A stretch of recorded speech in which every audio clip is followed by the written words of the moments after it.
Three car bombs in Baghdad killed at least 94 people on Wednesday, marking the bloodiest day in the Iraqi capital this year. And the first bomb targeted a busy market in northeast Sadr City district.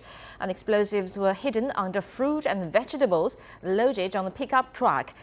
Hours later, a suicide car bomb exploded in the northeast district of Kad-him-iya, where many Shiite pilgrims were visiting a mosque. At around the same time, another car bomb ripped through the al-Jami'a district in western Baghdad. Now, correspondent Susanna George has the details from the city. Three bombings targeted largely Shia neighborhoods in the Iraqi capital Baghdad Wednesday, the largest of which occurred in the morning in a crowded market in Baghdad's Sadr City on the northeastern edge of the capital.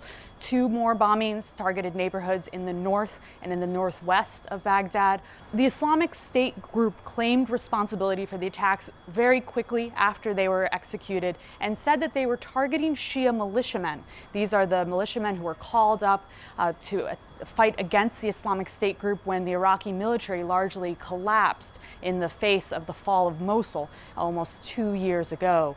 But we've been hearing from officials at hospitals and from police officials that almost all of the casualties from the attacks were civilians. These are just the latest attacks that Baghdad has seen and that other parts of Iraq under Iraqi government control that are far removed from frontline fighting have seen that have been claimed by the Islamic State group. Iraqi officials and analysts believe that as IS is pushed back on the battlefield from the front lines in the north and in the west of the country, the group is increasingly turning to these insurgent-style attacks in order to make up for their battlefield losses and still tell Iraqi security forces that they're able of launching such offensive attacks.